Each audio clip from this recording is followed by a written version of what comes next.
On today's show, how did Luka Doncic drop 53 points in a ugly win against the Pistons? What did we learn about the Mavs? And then, Dorian Finney-Smith, is he available? Talk about that and more on today's Locked On Mavs. I'm Luka Doncic, and this is Locked On Mavericks podcast.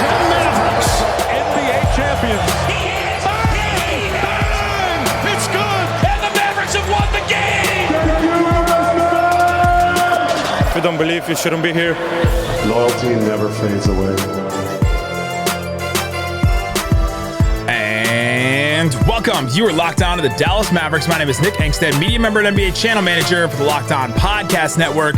Your team every day. Thanks for being part of the show and making Locked On Mavs your first listen each and every day. We are free and available on all podcast platforms, including YouTube. But the best way you can help us grow this show is to listen every day and comment anything below. Let us know what's one reason the Mavs beat the Pistons in this game, or would you trade Dorian? That's a tough question. This episode is brought to you by FanDuel Sportsbook, official sportsbook of Locked On. Make every moment more. Visit FanDuel.com/LockedOn today to get started. And joining me, as always, my co-host, writer, and contributor at Mavs.com, the Let It Ride recluse, the One More Thing King. What you got for me, Isaac Harris? I guess we can let it ride against Detroit. We can let it ride against. You gotta love the wins. You gotta love all the wins equally. And let it ride. You have to. If all the losses are going to be agonizing, the wins have to at least be fun. It was a great counter to, we read, you already mentioned the Dorian thing. We'll talk about the Dorian thing in the third segment. I read about Dorian today. I'm like sad thinking about Dorian not being on this team. But you know what? Broke me. Luka put our hearts back together by putting up 53 points. I feel like it's just another night for Luka Doncic in the NBA. You and I, this is how normal a 53-point game from Luka is. You and I start this call every day when we do the podcast. And we go, all right, what are we going to talk about in segment one? What are we going to talk about in segment two? Segment one's like the most important thing. What's the number one thing? And I'm like, maybe we should talk about the Dorian rumor. And Isaac's like, Luka dropped 53 tonight in this game. We should probably start with the game first. And it's just become so normal for Luka to do something like this. I compared it to it's Kobe's 2007 run.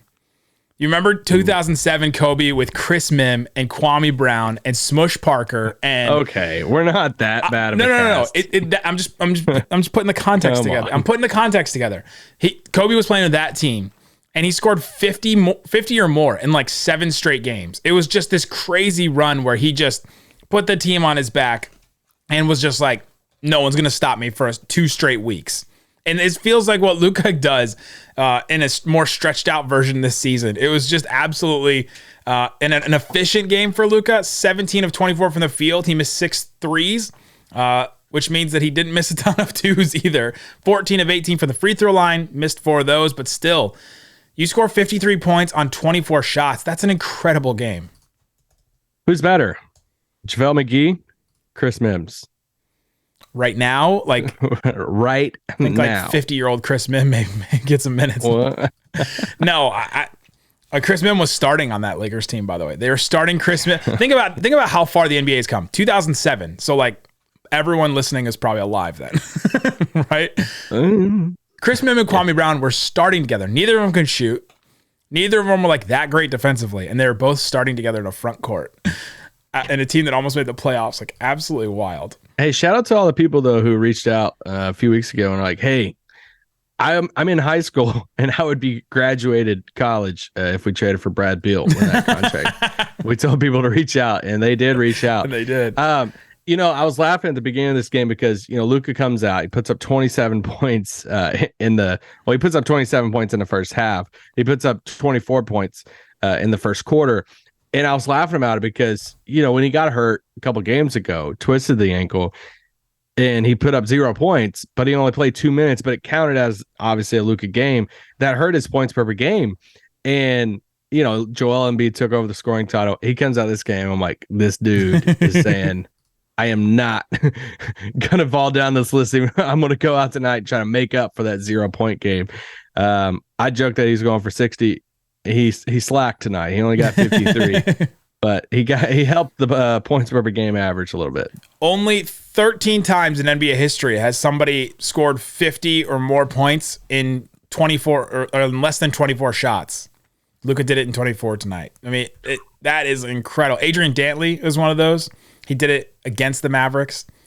A wild game for Luka. He took over and he just came out of the gate, like you said. He came out of the gate swinging. And you look at the result of this game and you say, okay, Luka was incredible. He was on one, but Dinwiddie took 3 shots in the first half. Like this was going to be my thing. Like if the Mavericks lost this game, this was going to be my thing. Is that it can't just be Luka or nothing. Like this team cannot just be Luka and everybody else get out of the way.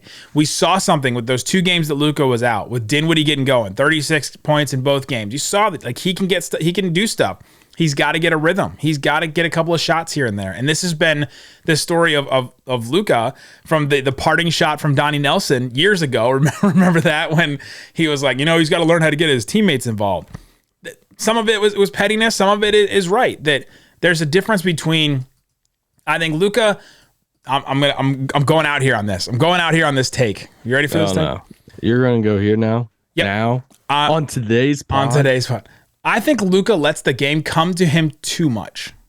I think there's a difference between dictating the game. Let me take a drink. Go ahead. Dictating the game and like putting your all right, I'm going to put my stamp on this game, or I'm going to let the game come to me and Luka is a master at taking every single thing that someone throws at him, taking the game, letting it come to him, and then boom, going for it. When like the star, I feel like the biggest of big star, Michael Jordan didn't let any game come to him, right? Like Michael Jordan, and we've seen Luka do that in the playoffs, but I feel like Luka at times just lets the game come to him, and then all of a sudden he's 24 points, and only 2 other Mavericks have scored in a quarter. You're just like, you got to get some guys more involved here and there, and especially in some of these games, you have to dictate the game, and you have to attack the game with what you guys want to do instead of just always letting it, whatever the defense comes to you and all that. Is that half baked or is that fully baked? I don't know if I want to dive that far into it after a win and 53 from Luka. It's a win, but that against the Pistons. Yeah, I mean, it was going to have a whole different type of tone of a pod if they lost. But here's the thing. I was texting somebody during the first half too, because it's such a stark difference of Dinwiddie when he has the first, those last couple of games, even that last game, he puts up 36 and he's in that. I think it goes back to the whole Brunson thing that we underestimated we underestimate present tense. We underestimate how hard it is to play that role as a secondary creator alongside Luka, as another point guard or another creator, another ball handler, because Jalen had started to master that of being able to play off Luka, but also kind of try to be a secondary playmaker creator, but also being able to morph into that, like that role when Luka's off the floor of like, hey, I can do that. I can be that guy. It feels like it's a little harder for Spencer. And I've been saying this since the beginning of the season. I feel like it's more of a mental thing for him because when Luka's not playing, it feels like he knows exactly what his role is. I'm going to run the offense. I mean, he was getting doubled the other night, getting out of the double. He was scoring really well. And then tonight, like you said, he puts up 3 shots. He's kind of, the first half. in the first half. And, I'm not even saying it's like his fault, really. It was just kind of how the ball was finding him. He was being a little passive, but he was getting other guys involved. So I don't know what is that? Like what do they have to it's still a little bit clunky for them of figuring out what is his role. I don't know. There you go. I asked Jason Kidd about this and he told me exactly what it was. I'll tell you what it is. Oh, what a tease. Next. What a tease. But before we do, let me tell you about FanDuel. FanDuel Sportsbook is the official new sports betting partner for Locked On. They're the #1 sportsbook in America. FanDuel. And if you're new to FanDuel, that's even better. They have so many great features to make betting on sports fun and easy. Download FanDuel now so you can bet the Super Bowl Super Bowl 57. I thought that was like the amount of money they wanted you to put down. I was like, specifically 57. No, it's Super Bowl 57 with a no sweat first bet. You'll get up to $3,000 back in bonus bets. Did you say $3,000? You'll get up to, this is the exact copy. You'll get up to $3,000 back in bonus bets if your first bet doesn't win. FanDuel lets you bet anything from the money line to point spreads to who will score a touchdown. Go to FanDuel, see what they have available for the big game. Go check it out. And go to FanDuel.com/lockedon to claim your no sweat first bet on Super Bowl 57. That's FanDuel.com/lockedon. All right, Isaac Harris, thanks for making Locked On Mavs your first listen each and every day and being part of the show. You're part of the Raccoon Squad if you listen every single day. We appreciate you all. Let's get into this game. We talked about Luka, amazing, 53 points, doing his thing. It still is Luka dominating the ball with the high usage rate that he's going to have. The best option for the Mavericks, right? Like it's still the best way they can score points in a vacuum. But there's this dynamic between Luka and Dinwiddie, Luka and the second star, Luka and the second, scorer on the team that we have to look at. And you're talking about Spencer Dinwiddie. He only took 3 shots in the first half, missed all 3 of them, missed his first 7 shots of the game, didn't score until the fourth quarter when Luka was out and he started to really just be aggressive, which is what this whole team has told Spencer Dinwiddie to do. The coach, Luka, everybody, like everyone's told Spencer Dinwiddie, us, if we count it all, be aggressive, Spencer Dinwiddie. And so Brad Townsend asked a question of Jason Kidd about, Spencer Dinwiddie kind of having a slow start, and Kidd had a very interesting answer to it, and it perked my ears up. I was like a dog when I heard a word that I recognized. I was like, oh, what? Jason Kidd said, at times Dinwiddie will let Luka dictate the game and let him do his thing and be too deferential to Luka Doncic. And I found that really, really fascinating. So I asked him, I said, how do you balance that as a coach? Like, how do you address that when Spencer Dinwiddie is being too deferential, or if Luka is dominating the ball too much? Like, do you intervene in that, basically? And he said that at a certain point, they're pros and they got to work it out themselves. And the gist of his answer made me think, it gave me the impression, Spencer's just got to be more aggressive, and he's letting Luka be Luka too much, and he's got to start to take over some. And I think that's what Brunson had figured out towards the end. Yeah, and I mean, I'll say it's probably a little bit on Luka too to, feed Spencer and to say, Spencer, encourage him, which he's probably doing behind the scenes for sure.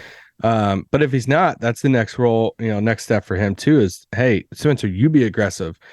We've talked about a little bit the, first quarters of games of saying, kind of like how LeBron used to do in Cleveland days of how he would come out and, he was almost in that mode of, I'm going to get everybody else going. I'm going to find everybody pass. Luka leads the league in, first quarter scoring. So I don't want to harp too much on that. But I kind of do. I kind of do, because I thought it was a really interesting point. Like, this is the exact quote from Jason Kidd. I thought he was letting Luka dictate everything instead of just playing the game he was playing the last 2 games. Luka's going to join the party. He's too talented not to. The ball is going to find him. I thought at halftime we talked about Reggie Bullock looking to shoot the ball and Spencer Dinwiddie looking to be aggressive. Act as if Luka is not out there.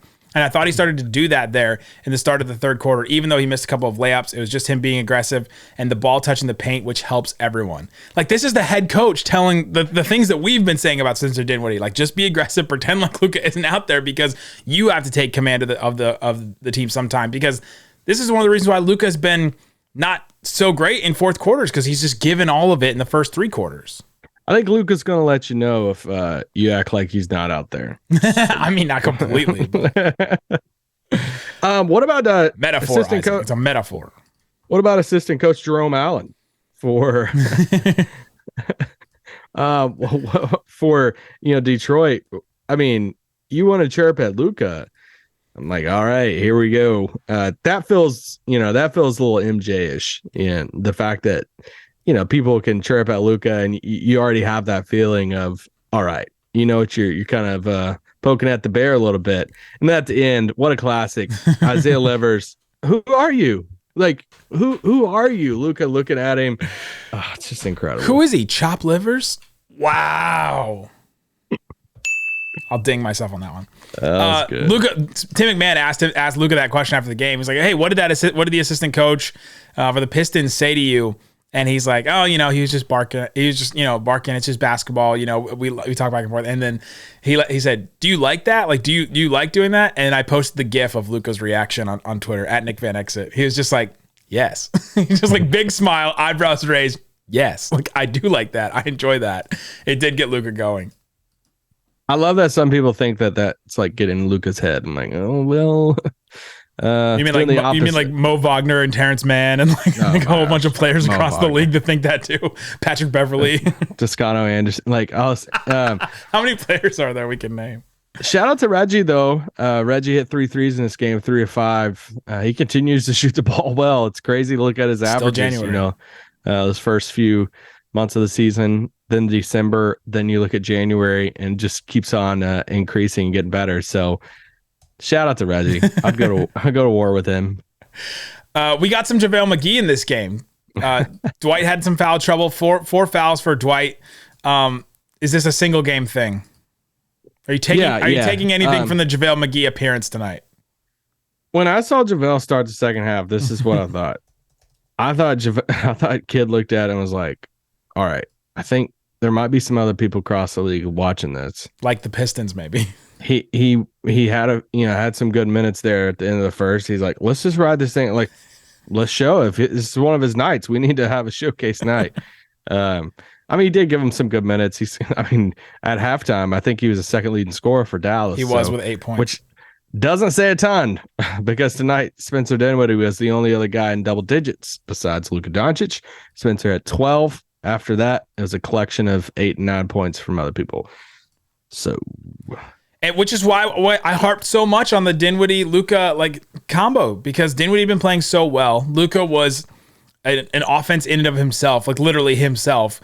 The Pistons were doubling Luka, like we've seen a lot. They were trying to cut him off, and so somebody else has to get going. And if Spencer hasn't taken a shot for a 10-minute stretch, it's really hard to just take those threes that he's been taking the last couple of games. Those really deep bomb threes he was taking in these last couple of games. You have to have a rhythm and have a couple of shots under you in order to get going. Some tough minutes from Hardy tonight, but it doesn't compare to Tim. Tim Hardaway Jr. has had a really tough go at it. Since he's returned from injury, he's had that 1 20-point game. Mavs lost that game. And it's just been really tough. He's not shooting the ball well. I think trade rumors are affecting him. I honestly kind of do, but also I think that I don't know. He's just having a really hard time. I asked Jason Kidd about this too. I said, "What's your message to him?" There's a moment in the game where he goes to the bench. He does the jersey collar rip like Luka does. He ripped his jersey. He goes to the bench and he grabs this cushion thing on the seat and smacks it on the ground. JaVale sits next to him and kind of taps his back and was sitting next to him talking to him. And Jason Kidd was like, keep shooting. Tim's being asked to guard bigger guys and to rebound for us and to do things that you normally wouldn't ask, Tim Hardaway Jr., a player like Tim Hardaway Jr. to do. And that was Jason Kidd's answer. Fair. But I don't always tell you guys the truth. Tim's just been really bad recently. He's not shooting the ball well. He would tell you that, right? That's why he's so frustrated with what's happening. Yeah. They had him take a technical free throw, I think, to try and get him going, to try and see him get the ball go in, and he missed it. It's just been a really tough go at it for Tim Hardaway Jr. He played 29 minutes in this game, and where are you with Tim right now going forward? Are you? Because I'm surprised Jason Kidd's still playing him this many minutes. Oh yeah, he played 16 minutes in the first half. That surprised me. They were late in the game. He played late. There's a moment that they took Josh out and left him in, and I was kind of surprised by that. I thought Josh had a great game. He's a plus 17 in this game. Had some good plays in the second half, but yeah, he's just not in a good groove right now. I don't know what it is. I joked about trade rumor stuff, but his name is out there a ton right now. So since the Karis LeVert, remember the Karis LeVert thing? It's been out since then. Yeah, so it has to affect. It affects a bunch of people whenever you hear your name out there so much. Not affecting Bojan right now. No, but he's like I'm ready, guys. Did anything change watching Bojan tonight for you? That you're like, dang, he would be a good Maverick. No, he shoots the ball well. Great. Yeah. He did a couple of more like playmaking things that I hadn't seen from him before in Utah. So maybe that makes you think he about can it. play make, yeah. Yeah, that makes you think about it a little bit more. But I didn't learn anything new about him. He shot the ball really well. 10 of 15 from the field, 4 of 7 from 3, hit all 5 of his free throws. I mean, he'd be great in Dallas. He was balling. He'd be awesome in Dallas. Yeah. Yeah, you mentioned Josh Green played really well, and Josh Green's passing is just, I love it. It's just something about what? He's got to jump to pass though. It's true. It's true. He did throw that jump cross court from one corner to the other corner pass. That was awesome. That it's really hard to do in the NBA. He did jump during it though. Coming up, there is a rumor about Dorian Finney-Smith that he's available. Should the Mavericks consider trading Dorian Finney-Smith? Have they considered? We'll talk about that and more coming up. All right, Isaac Harris, let's talk about Dorian Finney-Smith. We'll start off the top by saying this. Dorian Finney-Smith is my favorite player on the Mavericks, and we have come to become, we love Dorian, and so it would be very tough for us to speak objectively about this, and we're going to try to. Yes. His first year in the NBA was our first year covering the team in person, and so we've gotten to know him. And so we just want to put that out. I always want to put that out up front. Isaac's got his jersey behind him right there. Yeah, he to me is like has been the heart and soul of the Mavericks for a while now. It was amazing to see his development and all that. But here's the rumor from the. He hasn't been traded. We can't do all this now. Well, I'm just prefacing how we're going to talk about it. Get me all emotional. I think there's something to, we'll talk about it. The Jazz are expressing strong interest in Mavericks forward Dorian Finney-Smith, as teams have gotten the impression that Dallas would be open to moving the 29-year-old in the right deal for a star caliber player, sources say. The Mavericks have an incredibly high price threshold for teams reaching out about Finney-Smith, rival executives say. In 7 seasons with the Mavericks, Finney-Smith has established himself as a critical wing, blah, blah, blah. It's clear that Finney-Smith has also become one of Dallas' main pieces if the organization is to pull off a blockbuster deal for an all-star player ahead of the deadline or in the offseason. Dorian signed a 4-year, $55 million extension last season. That is a good contract for a player of his talents. What was your first reaction when you heard this kind of a deal and that Dorian's name had been floating out there? I wasn't shocked for the return of it. Because it's kind of funny that the wording of it was like, hey, they're open to dealing Dorian for a star player. I'm pretty sure they're open to dealing anybody besides Luka on this roster for a star player. One of our favorite things about this time of the year, it's smokescreen season. We're right before the trade deadline. It's everybody throwing out stuff. Like reporters are being lied to left and right. That's why they call it smokescreen season. And some reporters are playing the game with agents 100%. and GMs, and you got to ask why. Not always, but sometimes you can ask yourself, why is this said? I mean, McMenamin wrote a whole report about the Lakers the other night. It was insane. They should have had 5 more wins, Isaac. They should have had 5 more wins. If the Lakers won the 4 games that they complained about. But you and I love to dissect how these things are worded and how these reports are worded. Who's leaking this? Who benefits from this coming out in this way? I can't figure out who benefits from this report specifically. Who are the Mavericks out there going? My first reaction was, are the Mavericks leaking this to get other teams to start thinking about Dorian, to say, hey, he might be available? And remember that this guy is valuable and that we've had a really high price on him before, and now we're thinking about making him available. And there's a team that's interested in the Jazz are interested. A smart team is interested in acquiring Dorian. So maybe that gets other GMs thinking about packages and deals and certain things like that.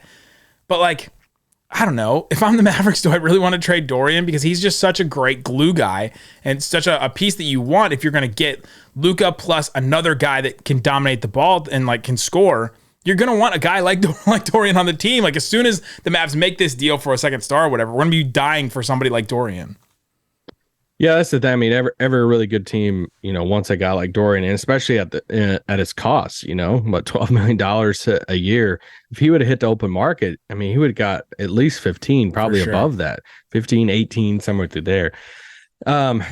So, it's not as much, I'm trying not to be objective of this or biased because we love Dorian, but realistically, if a really good player hits the market, then it's gonna take something to get something, and you got to give up a Dorian or a Josh Green or something like that to go out there and get a second star, or however you want to define that.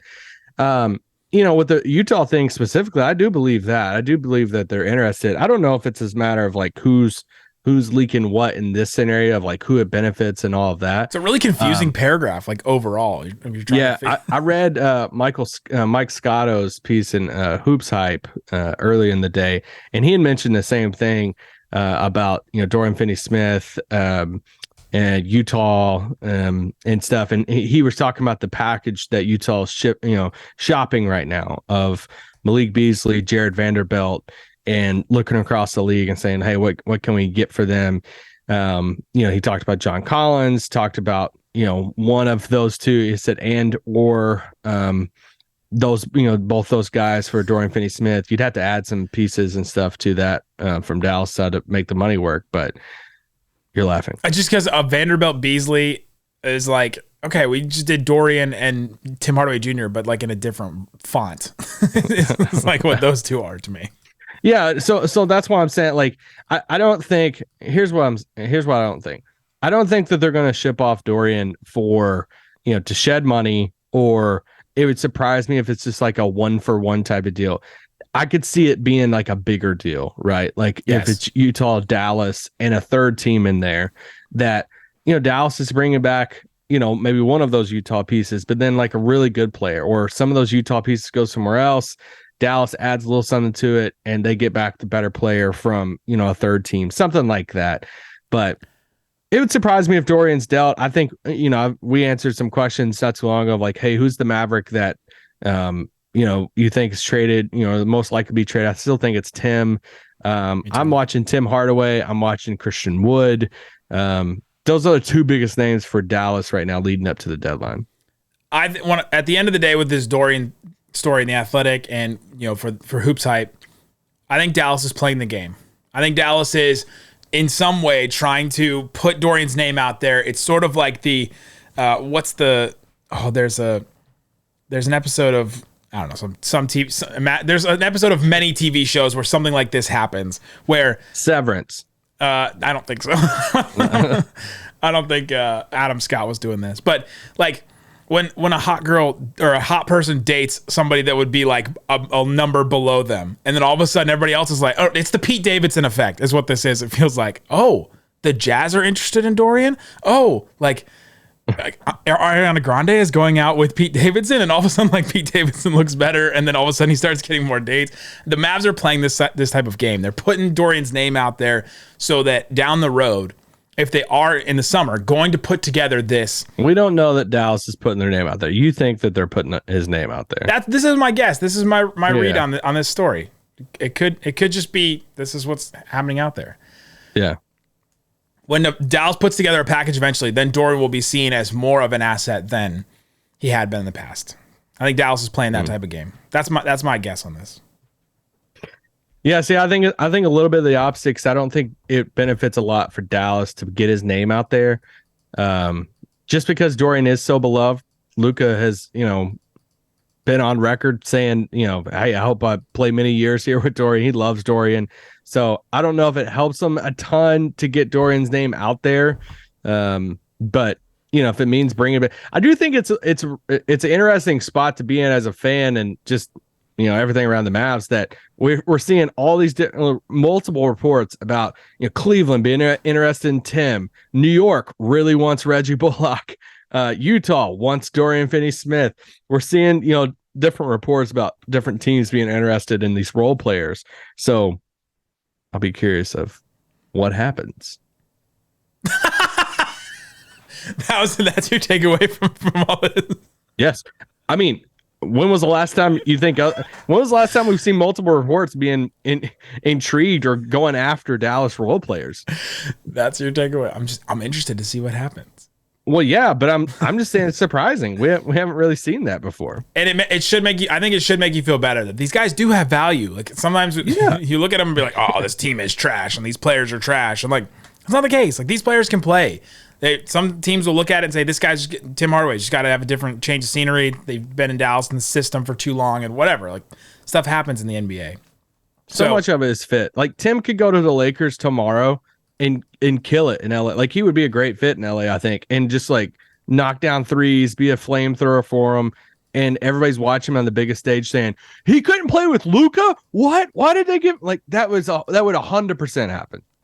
The Rui Hachimura trade is an exact example of this, where like all of us, like, no one talked about Rui Hachimura for years. I saw a big 3 graphic after that. And then all of a sudden he goes to the Lakers and he's like, oh, Rui Hachimura on the Lakers. All of a sudden he's going to find his potential. Well, yeah, the guys get hyped up when you go to another team, and sometimes it's just fit, right? Guys have come. Spencer Dinwiddie was that guy for the Mavericks. Like, he's in Washington and he's just like, wasting away, and they're calling him a locker room cancer. He comes in, awesome, great, been great so far, and like an amazing great shooter second season in Dallas and too. all that. There you go. Let us know in the comment section below. What do you think about Dorian? Would you consider trading Dorian if you are the Dallas Mavericks? And we'll be back tomorrow talking more about this Dorian deal, talking about some more trade rumors season and everything. Then we'll be back for the Pelicans postgame. We have every single postgame for you here on Locked On Mavs. So thanks so much for subscribing to us. Thanks for making Locked On Mavs your first listen today. Now go make your second listen. Locked On NBA game to game. Every moment, every top performance, every result on the Locked On NBA YouTube channel, as well as the Locked On NBA podcast feed. Guys, thanks so much for listening to Locked On Mavs. Peace out. Boom.